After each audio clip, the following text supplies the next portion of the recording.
नमस्कार विद्यार्थी मित्र मैत्रिणींनो, मी वसे मॅडम. आज आपण काय करूया, 10वी महाराष्ट्र बोर्डचं जे पुस्तक आहे जॉमेट्रीचं, त्याच्यामध्ये एक लेसन आहे ट्रिग्नोमेट्री. तर त्याच्यामध्ये प्रूव्ह द फॉलोइंग या प्रकारचे जे क्वेश्चन्स आहेत ते क्वेश्चन्स आपण बघणार आहोत. याआधी पण आपण बरेचसे क्वेश्चन्स बघितलेले आहेत, तर तुम्ही जर का ते व्हिडिओ बघितलेले नसतील तर ते एकदा जरूर बघा. आणि आज आपण कुठला क्वेश्चन बघणार आहोत त्याच्याकडे लक्ष द्या. tan cube theta minus 1 upon tan theta minus 1 is equal to sec square theta plus tan theta, असा हा क्वेश्चन आहे. तर विद्यार्थी मित्र मैत्रिणींनो, जेव्हा तुम्ही प्रूव्ह द फॉलोइंग या प्रकारचे क्वेश्चन जेव्हा सॉल्व्ह करता, तर त्यावेळेला काही गोष्टींचं ज्ञान तुम्हाला असणं अत्यावश्यक आहे असं मी म्हणेन. तर ते कोणतं, मी ते लिहिलेलं आहे बघा, साइन, कोसेक, कॉस, सेक, टॅन, कॉट. तर ह्या काय पेयर्स आहेत, जे 6 ट्रिग्नोमेट्रिक रेशोज आहेत आत्ताच्या अभ्यासक्रमानुसार. तर त्याच्यातले त्या 6 रेशोजच्या मी 3 पेयर्स लिहिलेले आहेत. त्या काय आहेत, तर these are reciprocals of each other, म्हणजे या दोघांचं प्रॉडक्ट 1 येतो.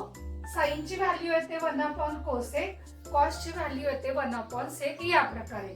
त्यानंतर मी 3 आयडेंटिटीज लिहिलेल्या आहेत.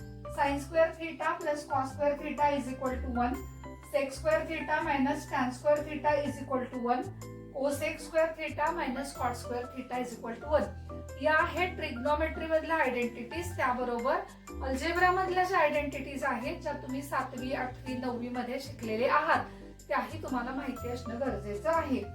नंतर मी इथे लिहिलेलं आहे की tan theta is equal to sine theta upon cos theta आणि cot theta is equal to cos theta upon sine theta. इतकी माहिती तुमच्याकडे गोळा केल्यानंतर मग आपण आता हा क्वेश्चन बघणार आहोत. आता हा क्वेश्चन मी परत एकदा लिहिते आहे. Tan cube theta minus 1 upon tan theta minus 1 is equal to sec square theta plus tan theta. तर इथे LHS म्हणजे लेफ्ट हँड साइड आहे tan cube theta minus 1 upon tan theta minus 1, आणि मला प्रूव्ह करायची आहे की ही जी LHS आहे ती RHS इतकी आहे, किंवा LHS आणि RHS कदाचित मला दोन्ही याच्यामध्ये सिम्प्लिफाय करायची गरज भासणार आहे. आता हा जो टॅन क्यूब थीटा मायनस 1 आहे, त्यासाठी तुम्ही एक आयडेंटिटी शिकलेले आहात. माझ्या माहितीनुसार ती 8वीच्या पुस्तकामध्ये आहे. A cube minus b cube, याचं एक्सपान्शन येतं फर्स्ट ब्रॅकेट मध्ये a minus b, second bracket मध्ये a square plus ab plus b square. जर का 10वी CBSE चे विद्यार्थी हा व्हिडिओ बघत असतील तर त्यांच्या पुस्तकामध्ये सुद्धा अशा प्रकारचे प्रूव्ह द फॉलोइंग क्वेश्चन्स त्यांना सॉल्व्ह करावे लागणार आहेत. 9वी CBSE चे विद्यार्थी जर का हा व्हिडिओ बघत असतील तर पॉलिनॉमियल हा जो लेसन आहे त्याचा त्यांनी चांगला अभ्यास करावा असं मी त्यांना सांगेन. आता या केस मध्ये काय झालं, a ची व्हॅल्यू टॅन थीटा आणि b ची व्हॅल्यू आली 1. टॅन क्यूब थीटा मायनस 1 म्हणजे हा 1 म्हणजे 1 चा क्यूब असतो. a मायनस b, a ची व्हॅल्यू आहे टॅन थीटा आणि b ची व्हॅल्यू आहे 1.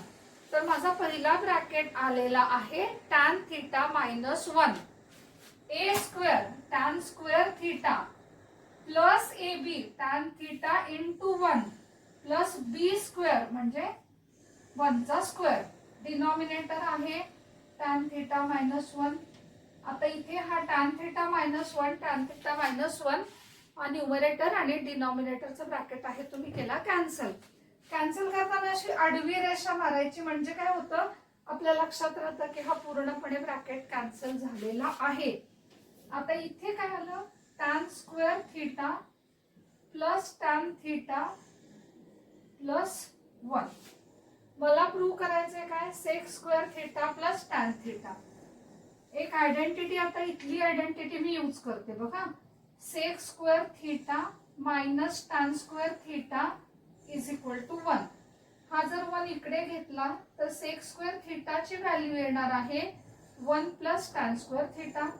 हा टॅन स्क्वेअर थीटा प्लस 1, त्याची व्हॅल्यू काय आहे, sec square theta plus tan theta. हीच माझी काय आलेली आहे, RHS आलेली आहे. तर तुमच्या लक्षात आलं असेल या हा प्रश्न सोडवण्यासाठी जसं ट्रिग्नोमेट्रिक आयडेंटिटी गरजेची आहे तशी अल्जेब्रिक आयडेंटिटी सुद्धा माहित असणं गरजेचं आहे. आता आपण दुसऱ्या प्रश्नाकडे वळूया. आता दुसरा जो प्रश्न आहे त्याच्यामध्ये अगदी सहज रीतीने LHS ही RHS इतकी आहे असं जसं तुम्ही प्रूव्ह करू शकता, तर त्याचप्रमाणे RHS ही LHS इतकी आहे हे सुद्धा तुम्ही सहज पद्धतीने प्रूव्ह करू शकता. असं का बरं? तर LHS मध्ये tan स्क्वेअर आहे, RHS मध्ये sec स्क्वेअर आहे आणि आपल्याला माहिती आहे की ट्रिग्नोमेट्रिक आयडेंटिटी आहे त्याच्यामध्ये sec स्क्वेअर आणि tan स्क्वेअर याचा संबंध आहे. तर मी लिहिते question. tan 4th theta plus tan square theta is equal to sec 4th theta minus sec square theta.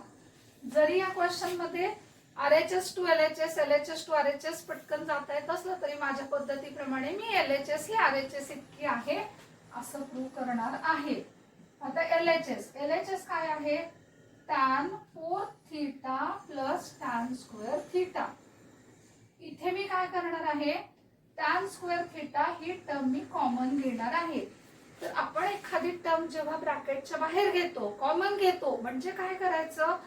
तर प्रत्येक टर्मला त्या कॉमन टर्मने आपण डिव्हाइड करतो आणि जो काही रिमेनिंग पार्ट आहे तो पार्ट आपण ब्रॅकेट मध्ये लिहिणार आहोत. मग आता tan 4th थीटाचा अर्थ होतो tan square theta into tan square theta आणि त्याला मी जेव्हा tan स्क्वेअर थीटाने डिव्हाइड करते तेव्हा ब्रॅकेट मध्ये राहणार आहे tan स्क्वेअर थीटा. सेम इथे tan स्क्वेअर थीटा आहे, मी tan स्क्वेअर थीटा कॉमन घेतला म्हणजे tan स्क्वेअर थीटाला tan स्क्वेअर थीटाने डिव्हाइड केलं म्हणून आन्सर आलेला आहे 1. आता इथे माझ्याकडे tan स्क्वेअर थीटा प्लस 1 अशी व्हॅल्यू आलेली आहे. आता मी काय करते? ट्रिग्नोमेट्रिक आयडेंटिटीचा वापर करते. sec square theta minus tan square theta is equal to 1.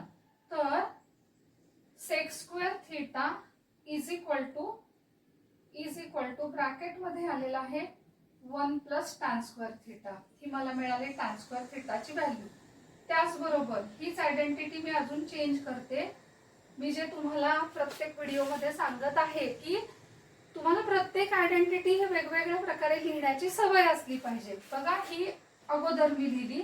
आता मला sec स्क्वेअर थीटा पाहिजे तर मी लिहिलं 1 प्लस tan स्क्वेअर थीटा. मला tan स्क्वेअर थीटा पाहिजे तर मी काय लिहिणार आहे? sec square theta minus 1.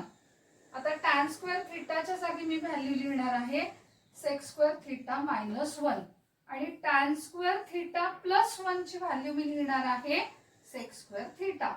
आता या sec स्क्वेअर थीटाला sec स्क्वेअर थीटाने जेव्हा मी मल्टिप्लाय करते तेव्हा काय येतो? sec 4 theta. जसं की x square into x square, x raise to 4 त्याचप्रमाणे आणि मायनस इथे आलेला आहे sec स्क्वेअर थीटा. आता इथे काय झालेली आहे? RHS झालेली आहे. तर विद्यार्थी मित्रमैत्रिणींनो, अशा प्रकारे प्रत्येक व्हिडिओ बघून तुम्ही प्रूव्ह द फॉलोइंग या प्रकारचे क्वेश्चन सोडवायचा प्रयत्न करा. त्याचबरोबर व्हिडिओला लाईक करा, व्हिडिओ शेअर करा, कमेंट करा आणि चॅनल पण सबस्क्राईब करा. Thank you very much.